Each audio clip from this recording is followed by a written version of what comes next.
चलिए अब पहले इसको समझते हैं कि इस नाम को लेके क्या मतलब है। सिंधु घाटी की सभ्यता या हड़प्पा की सभ्यता, कौन सा नाम पसंद है? कुछ बच्चों ने कहा कि सर ये दोनों तो एक ही बात है, अंतर क्या है इसमें? और आप सबको पता है कि सामान्यतः हम लोग इसे आईवीसी कहते हैं या सिंधु घाटी की सभ्यता कहते हैं।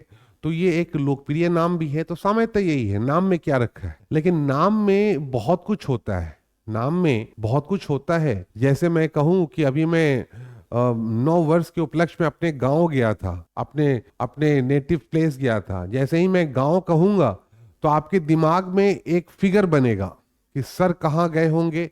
एक गांव होगा, थोड़ा सा खेत होगा, मतलब हरियाली होगी। तो नाम से एक फर्क पड़ता है। जब हम कहते हैं सिंधु घाटी की सभ्यता, तो इसका मतलब है कि हम लोग एक ऐसी सभ्यता को पढ़ने जा रहे हैं जो सिंधु नदी के आसपास बसी हुई। फाइन, तो इसको समझते हैं क्या है ये नाम, कैसे हुआ और किस प्रकार से इस पर आगे चल के दोनों नाम को लेकर के क्या इस पर विवाद है और किस प्रकार से इस विवाद का हल निकाला जाता है। फाइन, देखिए बात आज से लगभग 200 साल पहले की है। अभी हम लोग 2024 में हैं और अभी से 202 साल पहले 1826 की बात हम करने जा रहे हैं। 1826 में एक ब्रिटिश सैनिक अधिकारी था, नाम था उसका लुइस। वो बंगाल ब्रिटिश आर्मी का एक अधिकारी था, लेकिन वहां की पुलिस नौकरी से तंग आकर के उसने नौकरी छोड़ दिया और वहां से भाग चला बंगाल से। और बंगाल से भाग करके वो पहुंच गया पश्चिम उत्तर में। तो जब भागा तो उसने नाम बदल लिया और नाम उसने अपना कर लिया चार्ल्स मेसन। 1826 में चार्ल्स मेसन, जो पहले बंगाल ब्रिटिश आर्मी का एक अधिकारी था, वो भाग गया नौकरी छोड़ करके और पहुंच गया पश्चिम उत्तर में। वो एक यात्री के रूप में भटकने लगा, कभी इस जगह कभी उस जगह। और वही भटकते भटकते वो पहुंचा एक जगह पर, इस रावी नदी के इलाके में। और यहाँ पर उसे कुछ पुरानी पुरानी वस्तुएं, पुरातात्विक सामग्रियां प्राप्त हुई। और उस सामग्रियों के प्राप्ति के आधार पर चार्ल्स मेसन ने एक संभावना व्यक्त की। क्या? तो उसने कहा कि इस इलाके में कोई पुरानी सभ्यता हो सकती है। क्लियर? और कहा कि ये वही जगह है, रावी नदी का तटवर्ती इलाका, साहिवाल जिला, जहां आपको पता है कि हम लोगों ने उस जगह का नाम नहीं बोला, लेकिन आप जानते हैं कि अगर इस जगह का नाम लिया जाए तो पाकिस्तान के पंजाब के साहिवाल जिले में हड़प्पा नामक स्थल अवस्थित है और ये उसी स्थल की बात हो रही है। तो सबसे पहली जानकारी प्रदान किसने की? चार्ल्स मेसन ने। क्लियर? और इस बात को उसने 1842 की अपने रिपोर्ट में प्रस्तुत भी किया कि हाँ भाई यहाँ पर जो है रही होगी। नैरेटिव ऑफ जर्नीज नामक उसकी एक रिपोर्ट आती है, नैरेटिव ऑफ जर्नीज, जिसपे उसने बात को कही। इस घटना के थोड़े समय के बाद 1831 लॉर्ड विलियम बेंटिक, तो लॉर्ड विलियम बेंटिक का जो टाइमलाइन है वो है 1828 से लेके 1835। और हम लोगों ने कहां पे छोड़ा है? 1831। ठीक है, अब एक ब्रॉडर परिप्रेक्ष्य को समझिए। ठीक है, ये है लॉर्ड विलियम बेंटिक और इसके समय की हम लोग बात कर रहे हैं एक बहुत बड़े परिप्रेक्ष्य में। ठीक है, बहुत एक पॉलिटिक्स समझिएगा।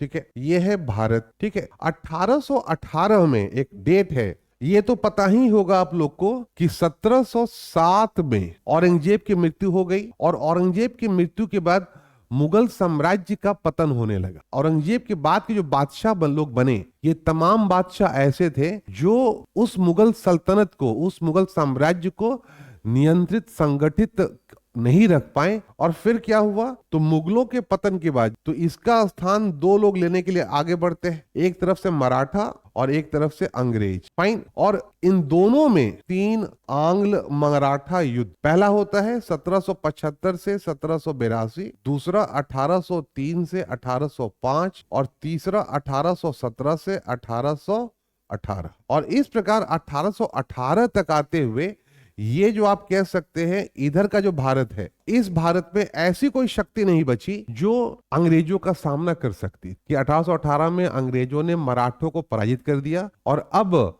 भारत में, केंद्रीय भारत में कोई ऐसी शक्ति नहीं बची जो अंग्रेजों का सामना कर सकती थी, जिसके पास ताकत था। सिर्फ अगर कोई बची हुई थी तो कौन सी थी वो? तो उसका नाम था पंजाब। क्लियर? अंग्रेजों ने पंजाब में जो शासक हैं, पंजाब के जो राजा हैं, इनका नाम था इस समय महाराजा रणजीत सिंह। इनके बारे में आप लोग जानते होंगे कि महाराजा रणजीत सिंह की जो सेना थी वो एशिया में काफी ताकतवर सेना थी, दूसरे नंबर की सेना थी, अंग्रेजों के बाद सबसे ताकतवर सेना थी, और कभी भी अंग्रेजों ने रणजीत सिंह से लड़ाई नहीं की। फाइन। तो ऐसे में अच्छा, अंग्रेजों ने रणजीत सिंह के साथ बहुत डिफरेंट संबंध बनाए रखा। कभी उसको, ठीक है, उसके दबाव डाल के सतलज नदी को बाउंड्री बना लेते हैं और रणजीत सिंह को सतलज नदी क्रॉस नहीं करने देते हैं, लेकिन बावजूद इसके एक संबंध काफी स्ट्रांग बना रहा। उसका एक बहुत बड़ा रीजन था कि इधर से पूरा रास्ता खुला हुआ था। फाइन। भारत जो अंग्रेजों का उपनिवेश था, इस पर यूरोप से दो लोगों की निगाहें लगी हुई थी, स्ट्रांग निगाहें, जो लगातार चाहते थे कि जैसे भी हो भारत को अंग्रेजों के चंगुल से निकाल के भारत पर कब्जा किया जाए, जिसमें से एक था फ्रांस और दूसरा था रसिया, ये दोनों। ऐसे में अंग्रेजों ने क्या किया था, तो ऐसे में अंग्रेजों ने भारत की सुरक्षा के लिए 3 रक्षा पंक्ति को तैयार किया था। 3 रक्षा पंक्ति। सबसे पहली रक्षा पंक्ति थी तुर्की वाली, ऑटोमन एम्पायर को अंग्रेजों ने जिंदा रखा। दूसरी रक्षा पंक्ति अफगानिस्तान वाली, और तीसरी रक्षा पंक्ति थी सिंध और पंजाब वाली। ठीक है, सिंध और पंजाब, ये वाली। फाइन, ये समझ में आ गया। पंजाब से दोस्ती अंग्रेजों के लिए बहुत महत्वपूर्ण थी। क्यों?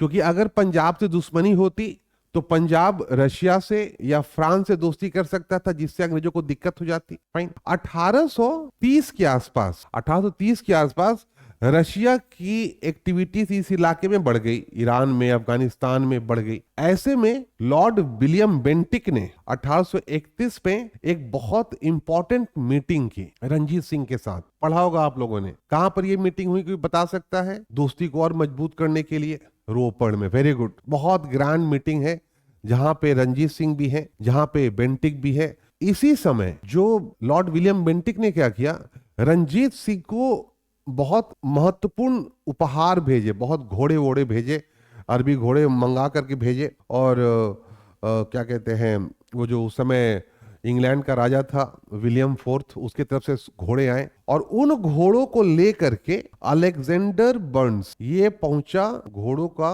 उपहार लेकर। तो ये रणजीत सिंह के दरबार में पहुंचा। उसने भी चार्ल्स मेसन के विचारों की पुष्टि की। तो पहला नाम किसका है? तो पहला नाम है चार्ल्स मेसन का, दूसरा नाम हो गया अलेक्जेंडर बर्न्स का। आगे बढ़े, तीसरा नाम आता है अलेक्जेंडर कनिंघम।